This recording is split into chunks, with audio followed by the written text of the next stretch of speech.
صدق و عدل و کرم و ہمت میں، صدق و عدل و کرم و ہمت میں 400 شہرے ہیں، ان چاروں کے 400 شہرے ہیں ان چاروں کے، اور بحر تسلیم علی میدان میں، بحر تسلیم علی میدان میں سر جھکے رہتے ہیں تلواروں کے، سر جھکے رہتے ہیں تلواروں کے، تو کیسے آقاؤں کا بندہ ہوں رضا، بول بالے میری سرکاروں کے۔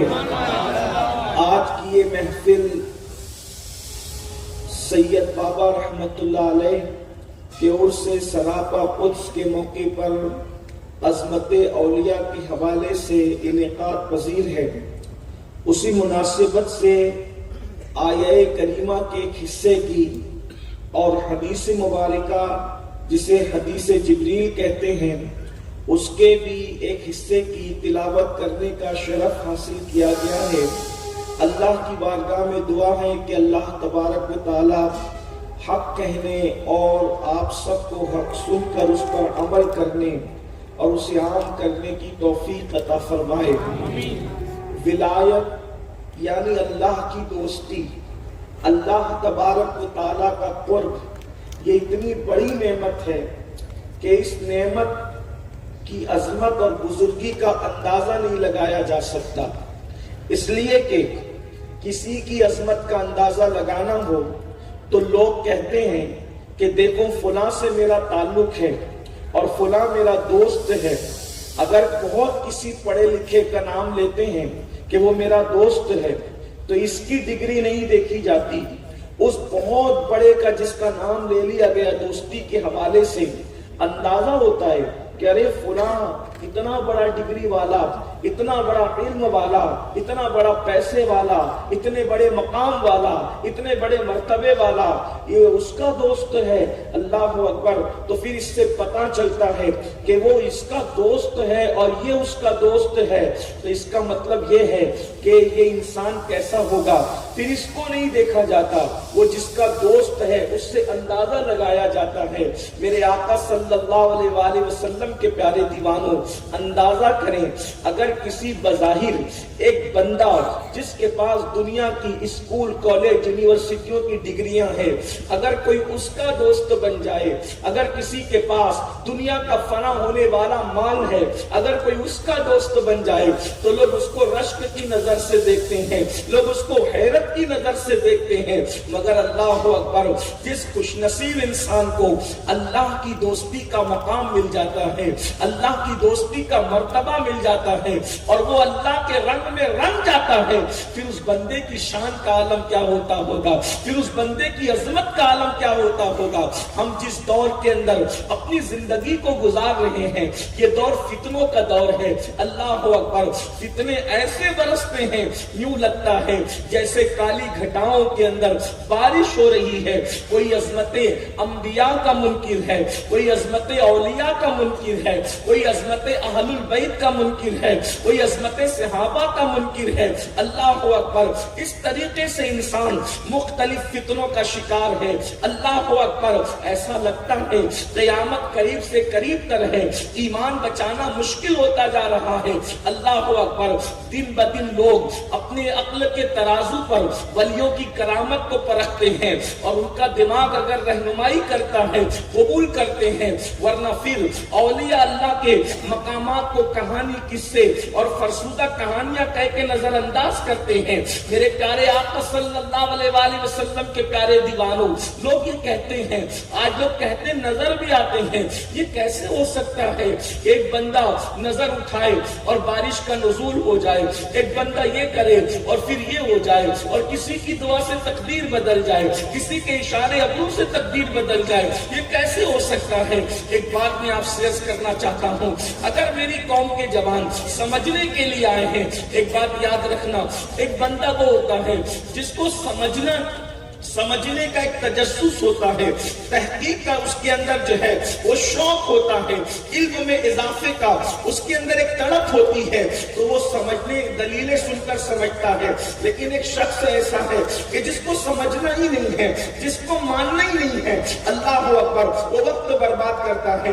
جیسے مثال کے طور پہ آپ سمجھیں کہ لوگ کہتے ہیں آخر ولی بیٹا کیسے دے سکتا ہے، ولی کے ذریعے سے روزی کیسے مل سکتی ہے، ولی کے ذریعے سے تقدیر کیسے بدل سکتی ہے، یہ تو اللہ کا کام ہے، اللہ کے سوا کوئی نہیں کر سکتا۔ یاد رکھیں اللہ اللہ ہے، اس کی ربوبیت کا انکار نہیں، اس کی عظمت کا انکار نہیں، اس کی بزرگی کا انکار نہیں، لیکن ایک مثال کے ذریعے سے آپ کو سمجھانے کی کوشش کی جاتی ہے۔ مثال کے ذریعے سے یوں سمجھیں کہ ایک لوہے کا ٹکڑا لے کر آپ کسی آگ کے اندر ڈال دیں، آپ بتائیں کیا لوہے کا کلر جو ہے وہ سرخ ہوتا ہے؟ ہرگز نہیں، اللہ اکبر۔ لیکن آگ میں ڈال دیا، گھنٹے 2 گھنٹے 4 گھنٹے آپ نے اس لوہے کو آگ میں رکھا، اب آپ مجھے بتائیں کیا کوئی اس کو ہاتھ سے پکڑ سکتا ہے؟ کسی کے اندر ہمت ہے ہاتھ سے پکڑنے کی؟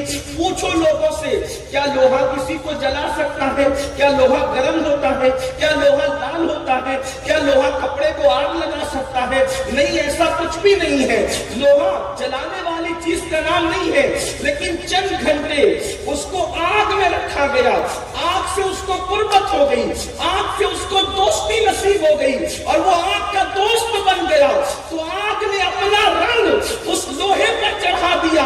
اب جو کام آگ کرتی تھی وہ کام لوہا کرے گا، تو کیا لوہا آگ ہو گیا یا آگ لوہا ہو گئی؟ نہیں، آگ ہمیشہ آگ ہی رہے گی، لوہا ہمیشہ لوہا ہی رہے گا۔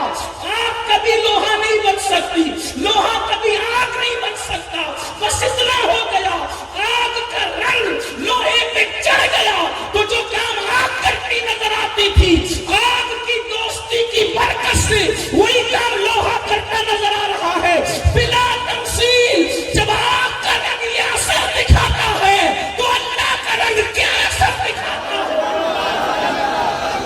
اللہ رب العزت ارشاد فرماتا ہے صبغۃ اللہ ومن احسن من اللہ صبغۃ، اللہ کے رنگ میں رنگ جاؤ، اللہ کے رنگ سے بہتر کس کا رنگ؟ ارے جب آگ کے رنگ کا یہ حال ہے تو اللہ کے رنگ کی شان کا عالم کیا ہے؟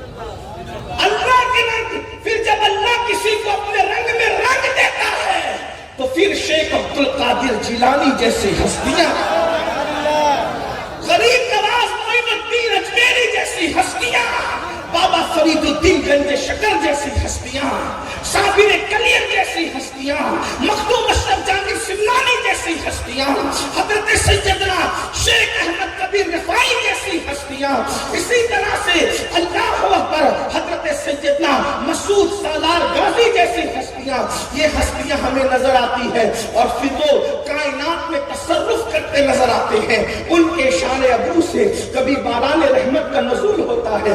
یہ شرک کہاں ہے؟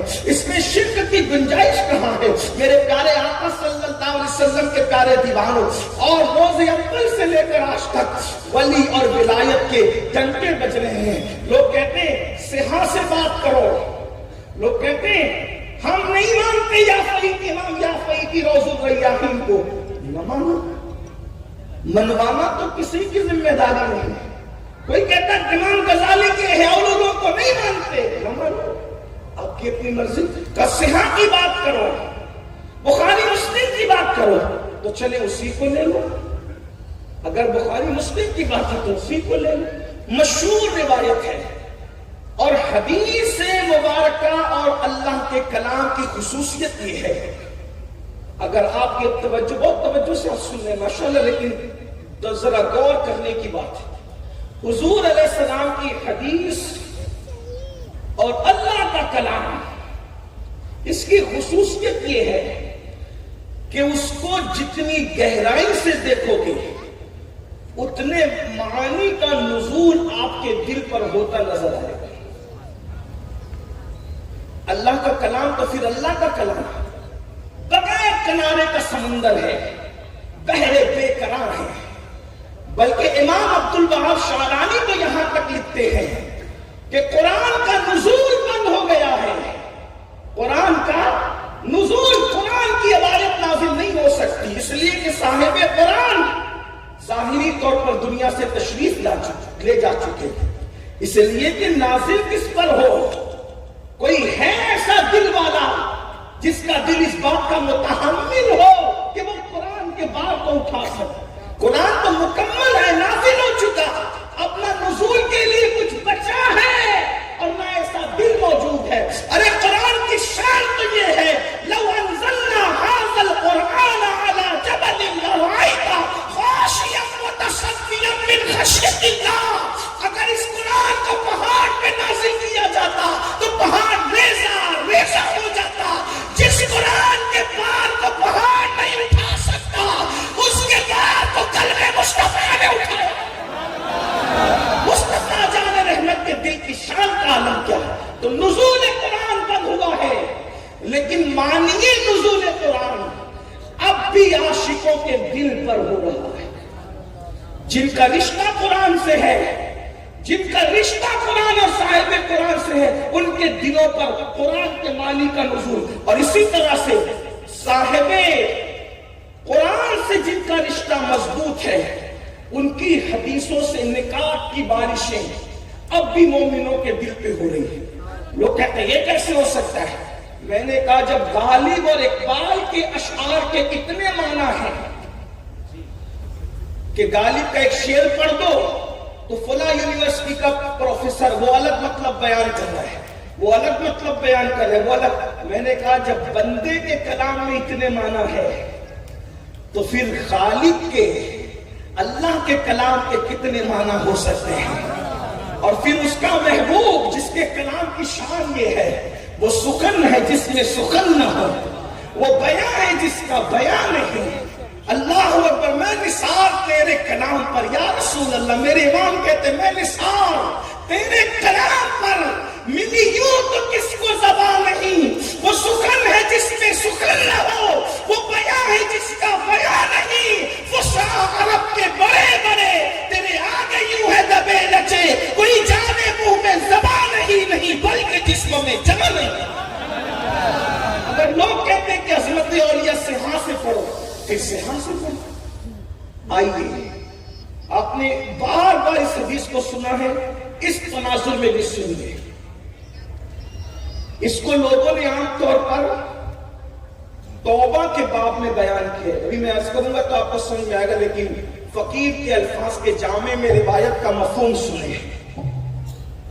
کہتے ہیں حدیث پاک کہ اللہ کے رسول علیہ الصلوۃ والتسلیم نے خود بیان فرمایا، مفہوم پیش کرنا کہ ایک شخص تھا بنی اسرائیل، یہ سیاح میں موجود ہے، سیاست میں بنی اسرائیل میں ایک شخص تھا، اس نے 99 لوگوں کا قتل کیا تھا، 99 لوگوں کا قتل۔ ایک انسان کا اگر قتل کریں تو حدیث پاک میں آتا ہے کہ قاتل جنت کی خوشبو بھی نہیں پا سکتا، اور قرآن نے کہا کہ وہ ہمیشہ جہنم میں رہے گا۔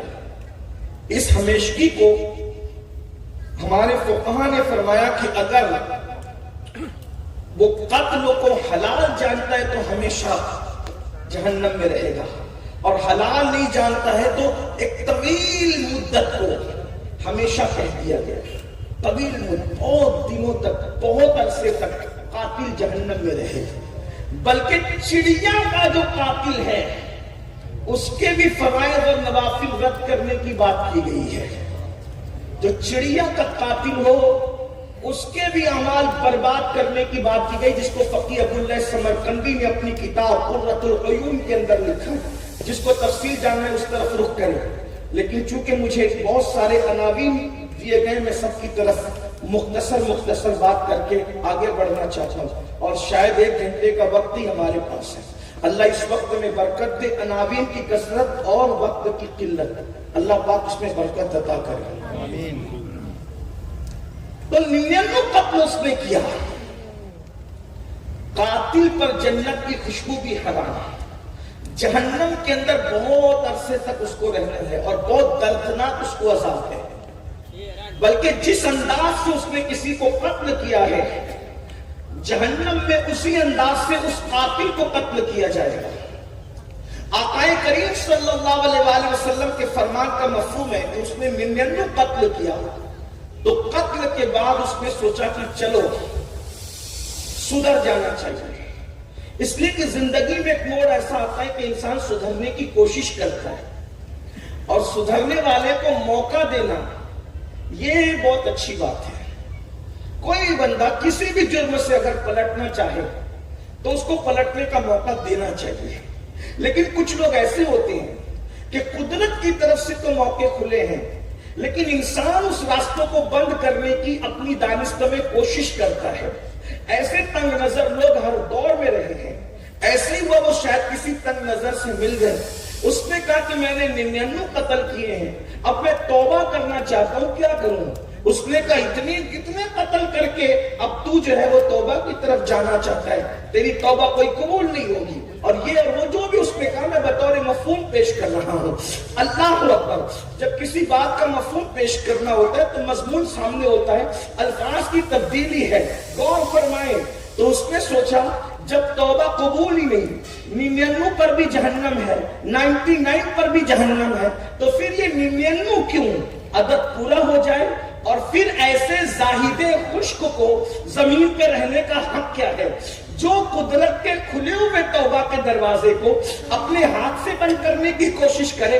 پھر ایسوں کا وجود بھی زمین پر کیوں رہے جو خود سے قدرت کے دروازے کو بند کرنا چاہتے ہیں؟ اس شخص نے سوچا کہ چلو 99 کی بجائے پھر 100 کا عدد پورا کرتے ہیں، اور اس نے اس کو بھی قتل کر دیا، یعنی کہ اس نے پورے 100 کو قتل کیا، جس میں سے ایسا بندہ بھی تھا جس سے مسئلہ پوچھا جاتا تھا۔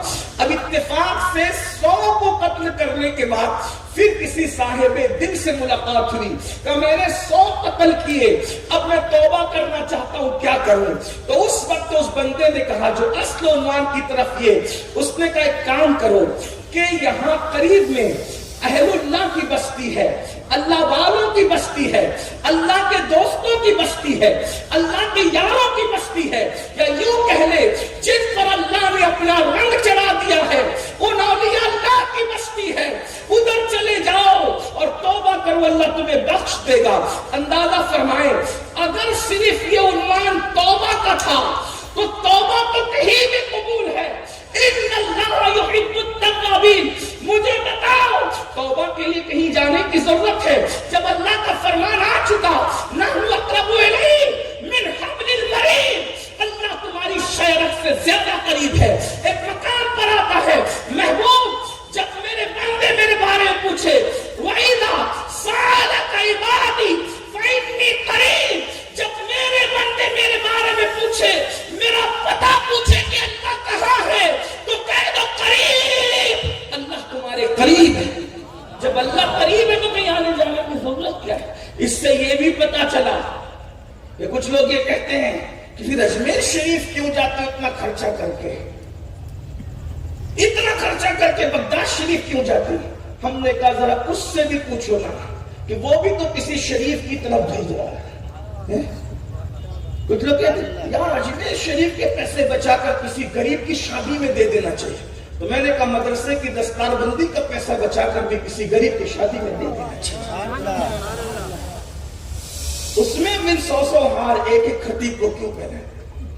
حالانکہ ہمارے یہاں ایسا نہیں ہوتا، ہمارے علماء تو کہتے ہیں کہ جس کو بلایا جاتا ہے وہی جاتا ہے، جو منع کرتے ہیں میں ان کی بات کر رہا ہوں۔ کچھ لوگ کہتے ہیں ارے یار یہ جو ہے اس میں اتنا خرچہ کرنے کی بجائے پھر کر دو کسی غریب کی شادی، کیوں کرتے ہو یہ عرس وغیرہ جلسے ویسے؟ کچھ نہ کرو۔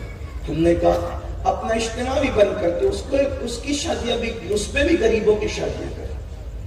اس پہ جتنا خرچ ہوتا ہے اس سے تو بہت کروڑوں روپیہ آپ کے اجتماع پہ خرچ ہوتا ہے، آپ تو کھاڑیاں بھرتے ہو، مٹی بھرتے ہو، تو ذرا اس کی بھی طرف خبر کیجیے آپ۔ لیکن یاد رکھیں ہم عرس میں اس خرچ کی کبھی تائید نہیں کرتے جو ناچ گانوں پہ خرچ ہوتا ہے، جو ڈی جے پہ خرچ ہوتا ہے۔ ہمارے علماء تائید اسی کی کرتے ہیں جتنی شریعت نے اجازت دی ہے۔ اور میں اپنے جوانوں سے کہتا ہوں کوئی بھی محبت شریعت کی حد کو توڑ کے کرو گے تو وہ محبت کی بجائے فضیلت ہو جائے گی۔ ہم پابند اللہ کے قانون کے، اس لیے ہمارے یہاں جب عرس ہو تو اس عرس کو دیکھ کر لوگ ہمارے مذہب اور مسلک سے متاثر ہونا چاہیے کہ اولیاء اللہ نے جس شریعت پر چل کر خدا کا پتہ پایا ہے اسی شریعت کی ہمیں پابندی کرنی چاہیے۔ لیکن کیا کریں، جہالت کا دورہ ہے، علماء کی بات لوگ نہیں سنتے، جو سنتے ہیں اللہ ان کو مبارک فرمائے، اللہ ان کو برکتوں سے نوازے۔ یاد رکھنا، کسی بھی بدعت کی، کسی بھی خرافات کی علماء اہل سنت نے کبھی تائید کی ہے نہ کبھی وہ تائید کر سکتے ہیں۔ بہرحال تو میں عرض یہ کر رہا تھا، کیا اللہ اکبر اس صاحب دل نے بطور مفہوم اپنے الفاظ کے جامع میں کہ اللہ والوں کی بستی ہے، وہاں چلے جاؤ۔ وہ جیسے ہی آگے بڑھا، مسلمانوں سنو، میری قوم کے جوانوں سنو، میری بہنوں توجہ سے سنو، اللہ اکبر، اس نے چند قدم ہی بڑھائے تھے، کیا ہوا؟ اس کی زندگی مکمل ہو گئی، اس کی زندگی کی تکمیل ہو گئی، اس کی زندگی نے وفا نہ کی، اور اللہ والوں کی بستی میں پہنچنے سے پہلے اس کا انتقال ہو گیا۔ یقیناً یہ توبہ پر ہے، اس کی توبہ کی فضیلت پر ہے، لیکن اور ایک نقطے کی طرف ہمیں توجہ کرنا چاہیے جو بہت واضح اس حدیث کے اندر موجود ہے۔ اس نے چند قدم بڑھائے تھے اللہ والوں کی طرف اور اس کا انتقال ہو گیا، اور پھر اس کی روح نکل گئی۔ جب روح نکلی ہے تو پھر عذاب کے فرشتے بھی آئے ہیں اور اجر کے فرشتے اور جنت کے فرشتے بھی آئے ہیں۔ اللہ اکبر! اب آپ اندازہ کریں، فرشتوں کا ایسا معاملہ تو نہیں ہے کہ وہ اپنی مرضی سے چلے آئیں گے، وہ تو امر الہی کے پابند ہے، اللہ کے امر کے بغیر وہ کرتے کچھ نہیں ہے۔ تو پھر یہ کیسے ہو گیا کہ عذاب اور ثواب کے فرشتے، اجر اور عذاب کے فرشتے دونوں ایک جگہ جمع ہو جائیں؟ یعنی قدرت انہیں بھیج کر کچھ بتانا چاہتی ہے، ہمارے ذہن و دماغ کو کسی طرف موڑا جا رہا ہے۔ وہ آئے اور آنے کے بعد اس کی روح کے بارے میں وہ گفتگو کرنے لگے، اسے تو ہم لے جائیں گے، اسے تو ہم لے جائیں گے۔ اور اس کے بعد پھر پوچھا گیا، مشیت کی طرف سے سوال ہوا، یہ بتاؤ کہ تم کیوں لے جانا چاہتے ہو عذاب والو؟ انہوں نے کہا واضح ہے کہ اس نے 100 لوگوں کا قتل کیا، اس لیے یہ عذاب کے قابل ہے۔ اور پھر اللہ اکبر، اجر کے فرشتوں نے کہا اس لیے کہ یہ توبہ کی نیت سے اللہ والوں کی بستی کی طرف جا رہا تھا، اس لیے ہم اس کو لے کر جائیں گے۔ اب بتائیں، اس پر تو اگر توبہ ہی صرف اس میں ہے اور دوسری کوئی چیز نہیں ہے تو فیصلہ تو نیت پر ہو گیا، انما الاعمال بالنیات، لیکن جذبہ کسی اور طرف بھی کھینچا جا رہا ہے۔ ارشاد ہوتا ہے، ایک کام کرو، اس کی لاش جہاں پر پڑی ہوئی ہے وہاں سے لے کر اس کے گھر تک کا فاصلہ ناپا جائے، اور اس کی لاش جہاں پڑی ہے وہاں سے لے کر اللہ والوں کی چوکھٹ ناپی جائے۔ اگر یہ گھر سے قریب ہے تو جہنم میں، اور اگر یہ اللہ والوں سے قریب ہے تو جنت میں۔ اب مجھے بتائیں، توبہ کی فضیلت کا انکار نہیں، لیکن اگر گھر سے قریب ہے تو جہنم میں کیوں جا رہا ہے؟ توبہ کی نیت کام کیوں نہیں آ رہی؟ اگر صرف توبہ ہے تو نیت توبہ کام کیوں نہیں آ رہی ہے؟ ابھی توبہ نہیں کیا، نیت توبہ کیا اور کہا جا رہا ناپو، اور اس کے بعد جب ناپا گیا قدرت نے ارشاد فرمایا، مشیت کی طرف سے اعلان ہوا، زمین سمٹ جا اور اس کو اللہ والوں کی چوکھٹ سے قریب کر دے۔ اور ہوا یہ، جب وہ اللہ والوں کی چوکھٹ سے قریب ہوا تو ولیوں کی چوکھٹ کی قربت اسے جنت تک لے گئی۔ اب بتاؤ، جب بنی اسرائیل کے اولیاء کی قربت اتنے بڑے مجرم کو جنتی بنا سکتی ہے تو پھر محمد رسول اللہ کی امت کے اولیاء جو ولی بھی ہو اور آل نبی بھی ہو، پھر ان کی نسبتیں کہاں تک لے جا سرکار غوث اعظم، سرکار غریب نواز، سرکار صابر پاک، یہ اللہ والوں کی عظمت ہے، یہ اللہ والوں کی بزرگی ہے، اور یہ صحاح میں موجود ہے۔ اب آپ مجھے بتائیں کہ ولیوں کی عظمت کا اعلان تو اللہ کی طرف سے بھی ہو رہا ہے، رسول اللہ کی طرف سے بھی ہو رہا ہے، بلکہ اللہ کے رسول صلی اللہ علیہ وآلہ وسلم ارشاد فرماتے ہیں کہ حدیث قدسی میں آتا ہے، اللہ پاک ارشاد فرماتا ہے کہ مجھے کسی کام کے کرنے میں تردد نہیں ہے۔ یہ بخاری شریف کی روایت ہے، کتاب الزہد کے اندر ہے۔ پھر سے کیا حدیث قدسی اللہ پاک فرماتا ہے، مجھے کسی کام کے کرنے میں تردد نہیں ہوتا، تردد نہیں ہوتا۔ تردد کا معنی کیا ہے؟ میں اللہ کے لیے نہیں کر رہا ہوں اس معنی کو، لیکن صرف سمجھانے کے لیے تاکہ آپ کو بات سمجھ جائے۔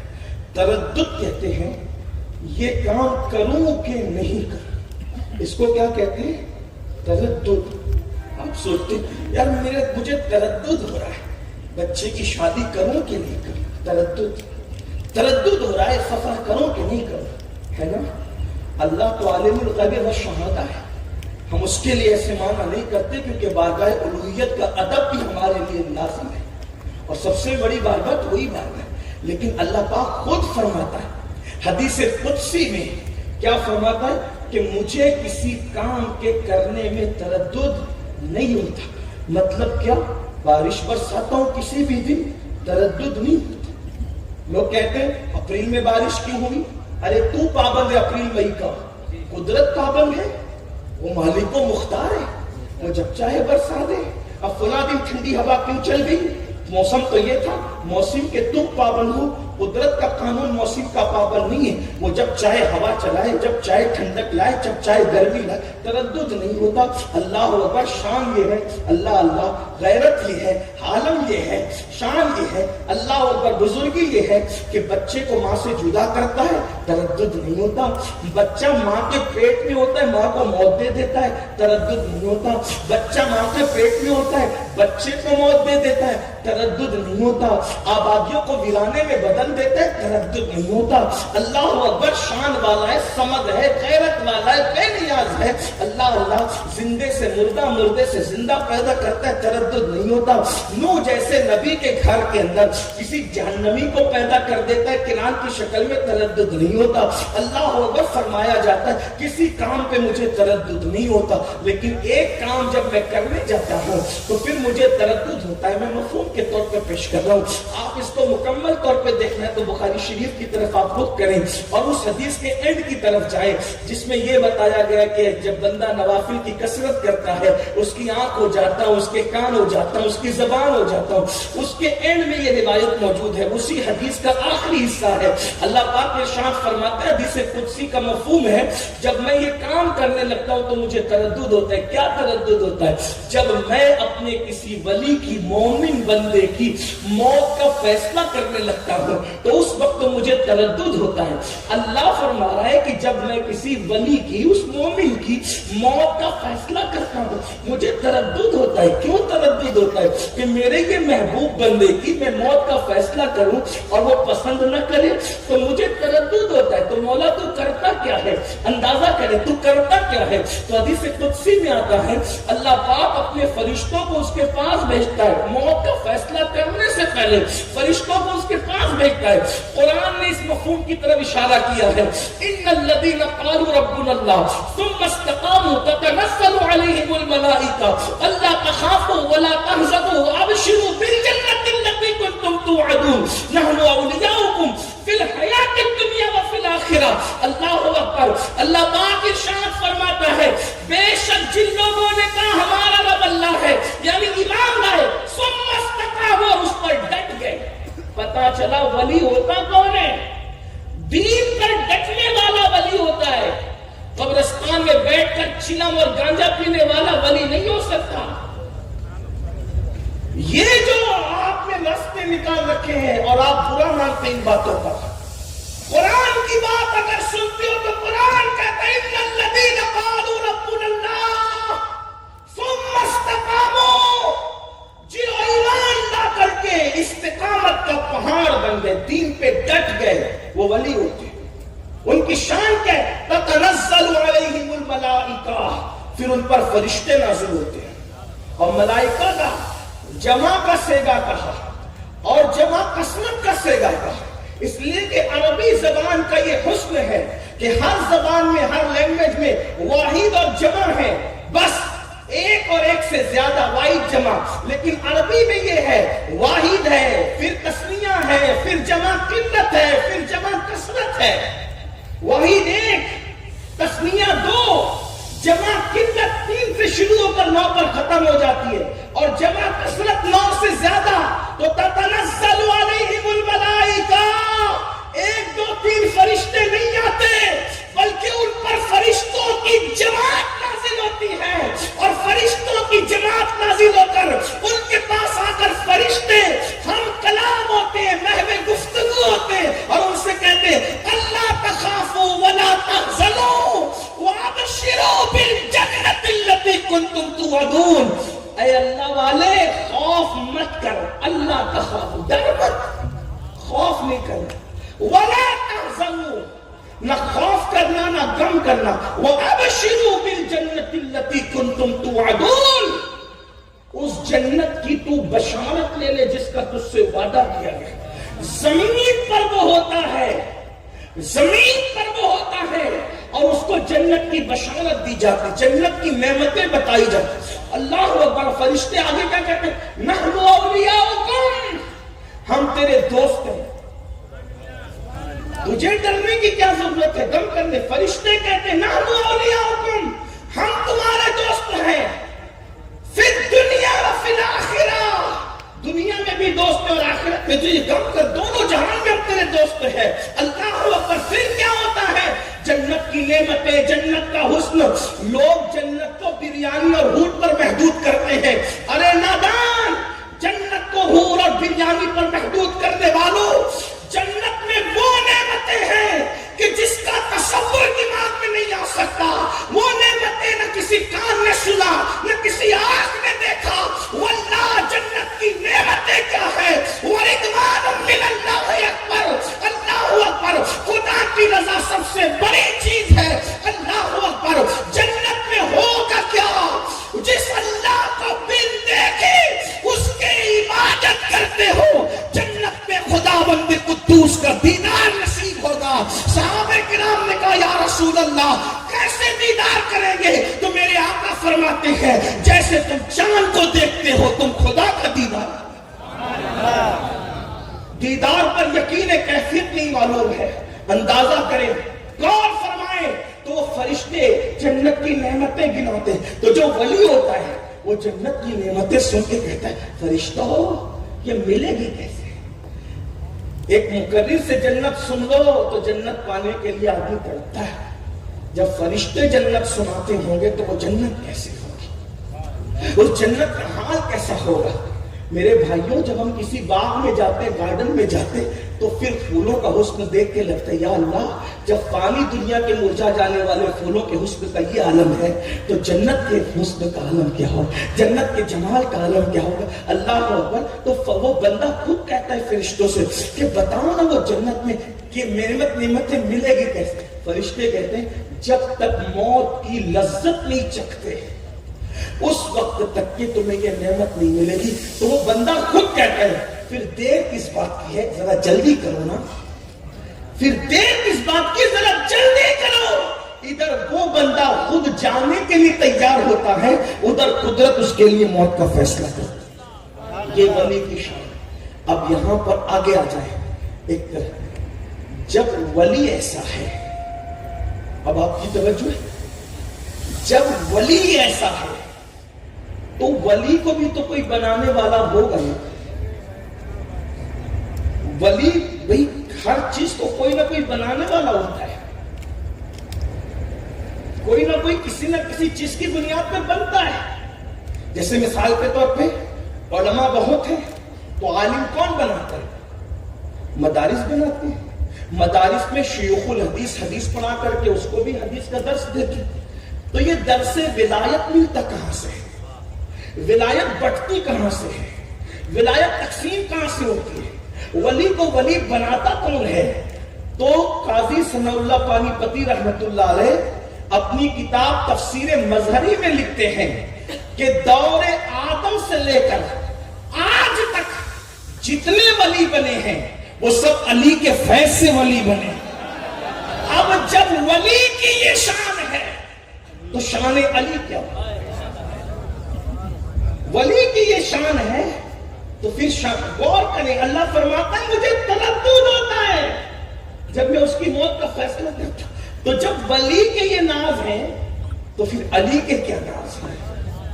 جتنے ولی ہوئے ہیں سب مولا علی کے فیض سے ولی ہوئے. اور ایک بات آپ کو بتاؤں، ولی کسی کو کسی نے کہا، کسی کو کسی نے کہا، کسی کو کسی نے کہا. علی اس ولی کا نام ہے جس کو ولی مصطفیٰ جان رحمت نے فرمایا. جس کی ولایت کا اعلان مصطفیٰ جان رحمت صلی اللہ علیہ وسلم نے فرمایا. آئیے ذرا اس علی کی طرف بھی توجہ. اور جو قاضی صاحب لکھ رہے ہیں، قاضی صلی اللہ پانی پتی، تفسیر مظہری میں سلسلہ نقش بندیہ کے یہ عظیم بطل جلیل ہے علامہ قاضی ثناء اللہ پانی پتی رحمت اللہ تعالی علیہ. وہ فرماتے ہیں دور آدم سے لے کر آج تک جس کو بھی ولایت ملی ہے فیض علی سے ملی ہے. تو آپ مجھے بتائیں حضرت علی مرتضیٰ تو پیدا ہوئے اس دور میں، مکہ المکرمہ میں، رسول اللہ کے دور میں پیدا ہوئے، ظاہری دور میں. اس سے پہلے تو علی مرتضیٰ کی پیدائش نہیں تھی. تو اندازہ کرو جو علی پیدا ہونے سے پہلے ولایت دینے کی شان رکھتا ہو، وہ پیدا ہونے کے بعد علی مرتضیٰ کا مقام کیا ہوگا. میرے امام اہل سنت سیدی اعلی حضرت رحمت اللہ تعالی علیہ مطلع القمرین کے اندر مناقب علی مرتضیٰ لکھتے ہیں اور کس شان سے لکھتے ہیں ذرا سنیں. اللہ اکبر فرماتے ہیں اللہ اللہ کہ جنت اور جہنم جس کے ہاتھوں سے تقسیم ہوگی. اب ذرا غور کرنا سنیو. کچھ لوگ یہ کہتے ہیں کہ سنیوں کے یعنی بیان نہیں ہوتا. ہم نے کہا تم نے سچے سنیوں کو سنا کب ہے. اللہ اکبر. میرے امام اہل سنت کے نام لکھ رہے اور مطلع القمرین سے میں روایت پڑھوں گا. جہاں کہیں اور سے روایت پڑھنا ہوگا کتاب کا نام لے لوں گا. لیکن آئیے پہلے مطلع القمرین کی طرف توجہ کریں. اللہ اکبر فرماتے ہیں اب ذرا غور کر لیں. یہ روایت کنز الاموال میں بھی ہے. اگر کوئی امام اہل سنت کو نہیں مانتا تو اس کے لیے کنز الاموال کا حوالہ بھی ہے. ورنہ لوگ یہ کہیں گے کہ اپنے امام کی پڑھ دی، آپ کے امام کو تو مانتی نہیں. لیکن ٹھیک ہے کوئی بات نہیں. اگر میرے امام کو نہیں مانتے تو کنز الاموال کے مصنف کو تو مانتے ہو. وہ کنز الاموال میں لکھتے کیا؟ اللہ اکبر. جس کے ہاتھوں سے توجہ کریں، جس کے ہاتھوں سے قیامت کے دن جنت و جہنم بٹے گی اسے علی ابن ابو طالب کہتے ہیں. آقا نے فرمایا علی تو قسیم جنت و جہنم ہے، جنت اور جہنم کا بانٹنے والا ہے. ذرا کوئی مقام علی کا اندازہ تو لگائے. وہاں 1000 2000 کروڑ 2 کروڑ ارب 2 کروڑ ارب 2 ارب نہیں ہوں گے. سوچو تو صحیح. جنتی بھی بے حساب ہوگے، جہنمی بھی بے حساب ہوگے. جنت بانٹنے والا بھی علی ہے اور جہنم بانٹنے والا بھی علی ہے. اندازہ فرمائیں. یہ میرے مولا کی شان. پھر میرے آقا علیہ السلام کا فرمان مطلع القمرین میں میرے امام لکھتے ہیں کیا؟ علی تو ساقی حوض کوثر ہے، کوثر کا جام جس کے ہاتھوں سے. ٹھیک وقت ہو گیا ہمیں اپنی بات پوری کر لوں پھر کبھی انشاءاللہ تعالی. پھر کبھی تو کوثر کا جام جس کے ہاتھوں سے بٹے اس کو علی ابن ابو طالب کہتے ہیں. اور آپ کو بتاؤں میں بہت پیاری بات روایت کر دوں ذرا اگر آپ کی توجہ ہو تو. لوگ کہتے ہیں اللہ مجھے اس وقت تک موت نہ دینا جب تک کعبہ نہ دیکھوں، گنبد خضرا نہ دیکھوں. کوئی کہتا ہے وارث پاک کا روزہ نہ دیکھوں، کوئی کہتا ہے مخدوم صاحب کا روزہ نہ دیکھوں، کوئی کہتا ہے بغداد شریف نہ دیکھوں. اس وقت تک موت نہ دینا. آپ کو جانتے ہیں مصطفیٰ جان رحمت جو لامکاں پہ جاتے ہیں محبت علی کا اظہار کس شان سے کرتے ہیں. مطلع القمرین میں میرے امام نے لکھا جب علی مرتضیٰ کو ایک لشکر میں روانہ کر رہے تھے تو حضور ہاتھ اٹھا کر دعا کرتے ہیں اے اللہ مجھے اس وقت تک دنیا سے نہ اٹھانا جب تک علی کا چہرہ نہ دیکھا. غور فرمائیے علی. لیکن ایک بات آخر میں علی مرتضیٰ کی محبت کا یہ مطلب نہیں کہ آپ دوسرے صحابہ کی توہین کرنے لگے. یہ آپ کے لیے بہت بھیانک ہے. کیوں؟ غور کرنا، توجہ کرنا. کوئی ولی، کوئی کتب، کوئی ابدال صحابہ کے برابر نہیں ہو سکتا. کوئی صحابی فتح مکہ سے پہلے والے، فتح مکہ کے بعد والے، کوئی ہمارے ہاں اہل سنت کے نزدیک سب صحابہ ہیں. سب صحابہ. یہ جو آج چھوکرے بات کرتے ہیں نا کہ یہ نہیں اور وہ نہیں، ہم نے کہا رسول اللہ صلی اللہ علیہ وآلہ وسلم کی احادیث اور قرآن جسے صحابی کہتے ہیں. اب اگر کوئی ان کو صحابیت کے زمرے سے خارج کرتا ہے تو ہم نابالغ محققین کی تحقیق کے پابند نہیں ہیں. ہم نے نابالغ محققین کا کلمہ نہیں پڑھا ہے، ہم نے کلمہ آمنہ کے لال کا پڑھا ہے. تو علی کے مرتضیٰ یا اہل البیت کی محبت کا مطلب یہ نہیں کہ تم صحابہ کی توہین کرنے لگو. اس سے علی بھی راضی نہیں ہوں گے، رسول اللہ بھی راضی نہیں ہوں گے. آپ مجھے بتائیں، جب آقا کا ارشاد ہے من عادی لی ولیا فقد آذنتہ بالحرب، جو ولی سے دشمنی رکھے اللہ اس کے ساتھ اعلان جنگ کرتا ہے. تو جو صحابی سے دشمنی رکھے، جو صحابہ سے دشمنی رکھے، اس لیے یاد رکھنا، چھوکروں کے کہنے میں مت آؤ، اپنے اسلاف کے نقش قدم پر چلو. یوٹیوبروں کے کہنے میں مت آؤ، اپنے بزرگوں کے نقش قدم پہ چلو. اور جو راستہ اہل سنت کا ہے، اعتدال کا راستہ، امام کہتے ہیں اہل سنت کا ہے بیڑا پار. اصحاب حضور نجم ہے اور ناؤ ہے، اطرت رسول اللہ ہے. حضور کے صحابہ کا احترام کرو. آقا علیہ السلام نے فرمایا جس نے میرے صحابی سے عداوت اور دشمنی رکھی، اللہ قیامت کے دن نہ اس کا فرض قبول کرے گا نہ نفل قبول کرے گا. اس لیے صحابہ کی کوئی توہین نہ کرنا، یا تو ان کا ذکر خیر سے کرو یا ان کے لیے زبان بند رکھو، خاموش رکھو. اللہ اکبر، قیامت کے دن سب فیصلے ہونے ہیں، اس لیے اپنی زبان پہ کنٹرول کر. میرے بھائی، جس کو استنجا کی سنتیں نہیں آتی وہ رسول اللہ کے صحابہ پہ کلام کریں گے. جن کو کلمہ طیبہ کا ترجمہ نہیں آتا وہ صحابہ پہ انگلی اٹھائیں گے. صحابی کون؟ جس نے ماتھے کی آنکھوں سے رسول اللہ کو دیکھا. ارے جو خواب میں دیکھ لے ہم اس کو سر پہ اٹھاتے ہیں، تو جس نے ماتھے کی آنکھوں سے دیکھا ان صحابہ کے شان کا عالم کیا ہوگا. میرے امام کہتے ہیں جس مسلمان نے دیکھا انہیں ایک نظر، اس نظر کی بصارت میں لاکھوں سلام. اور پھر خدا ان کو کس پیار سے دیکھتا ہے جو آنکھیں ہیں محو لقائے محمد. اس لیے صحابہ کے لیے ہلکی بات مت کرنا، ہلکے جملے مت کہنا. نبی پاک کا ہر صحابی ہمارے لیے تعظیم اور احترام کے لائق. میرے بھائی، صحابی تو صحابی ہے. حضور جس جانور پر ایک مرتبہ بیٹھ گئے، ہم اس جانور سے بھی اپنے ماں باپ سے زیادہ پیار کرتے. توجہ کرنا، کسی کو اتفاق ہو نہ ہو 2 روٹی گھر جا کے زیادہ کھائے. حضور جس جانور پر ایک بار بیٹھ جائیں، ہم اس جانور سے بھی اپنے ماں باپ سے زیادہ پیار کرتے ہیں، اپنی جان سے زیادہ پیار کرتے ہیں، اپنی اولاد سے زیادہ پیار کرتے ہیں. اب یہ نہیں دیکھا جائے گا کہ قصبہ اونٹنی ہے، اونٹنی سے پیدا ہوئی ہے، نہیں. اب یہ دیکھا جائے گا محبوب نے قدم کس پر رکھا ہے، محبوب جس پہ جلوگر ہوئے ہیں. اب وہ جانور کی بھی توہین نہیں ہوگی، اس کا بھی احترام ہوگا، اس کا بھی اکرام ہوگا. مسلمانوں کی ادب والا مسلک اہل سنت و جماعت کا راہ اعتدال ہے. یہاں صحابہ کی بھی عظمت کھل کھل کر بیان ہوتی ہے اور اہل البیت کی عظمت بھی کھل کھل کر بیان ہوتی ہے. ہم نہ وہ لوگوں میں سے ہیں کہ جو صحابہ کا نام آئے تو منہ اتار لیں، اور نہ ان لوگوں میں سے ہیں کہ نعرے حیدری سن کر کے ان کا منہ کریلے کی طرح ہو جائے. ہم تو وہ لوگ ہیں صحابہ کی عظمت بھی بیان کرتے تو ڈنکے کی چوٹ پر، اور ذکر علی بھی کرتے تو ڈنکے کی چوٹ پر. ہمیں پتا ہے کہ میرے آقا نے فرمایا ہے علی کا ذکر عبادت ہے. علی کون علی؟ جس کے لیے میرے امام احادیث کا نچوڑ بیان کرتے ہیں، اصل نسل صفا وصل وجہ خدا. یعنی اگر خدا کی قربت چاہتے ہو تو علی کا دامن پکڑ لو. اس لیے ہم ذکر علی کرتے ہیں. لیکن پھر کہہ رہا ہوں، ذکر علی کا مطلب یہ نہیں، محبت علی پاک کا مطلب یہ نہیں کہ صحابہ کی توہین نہیں، ہرگز نہیں، تصور بھی نہیں آتا. تو اس لیے، اور آخری بات کہہ دوں، جو جن کو صحابہ کے بارے میں ہلکی بات کرتے دیکھو، کتنا بھی بڑا ہو، اس سے دوری بنا لو. آپ کی ایمان کی بہتری سی، رشتہ دار ہو، یہ ہو وہ، کیونکہ ایک روایت پڑھ کے بات پوری ہوتی ہے.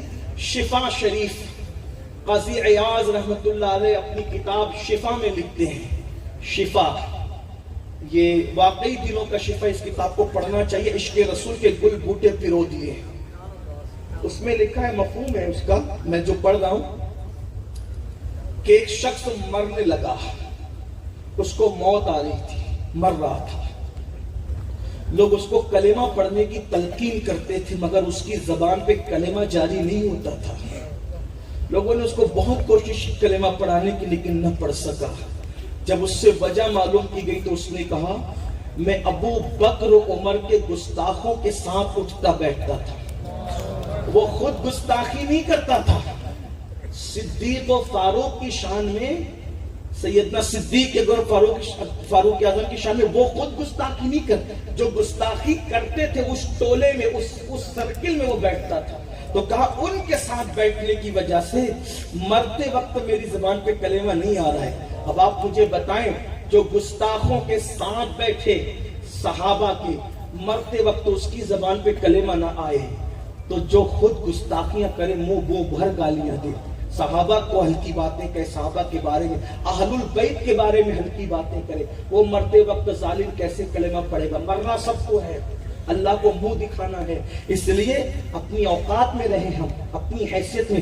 یار جن کے ایمان پہ خاتمے کی کوئی گارنٹی نہیں ہے، وہ حساب لیں گے صحابہ کا، وہ حساب لیں گے اولیاء اللہ کا، وہ حساب لیں گے اہل البیت کا، وہ باتیں کریں گے۔ میرے بھائی جو جیم اور زا میں فرق نہیں کر پانے مخرج کے اندر، وہ صحابہ کو گالیاں دے رہے ہیں۔ یہ دور آ گیا ہے۔ اس لیے میری گزارش ہے، مسلک یہی ہے، تیرے غلاموں کا نقش قدم ہے راہ خدا، تیرے غلاموں کا نقش قدم ہے راہ خدا، وہ کیا بہک سکے جو یہ سراغ لے کے جائے۔ اگر کوئی ظالم آ کر کہتا ہے کہ میں صحابہ کا بڑا عاشق ہوں اس لیے میں علی کو پسند نہیں کرتا، تو ذرا اس سے پوچھنا کیا غوث پاک عاشق نہ تھے صحابہ کے؟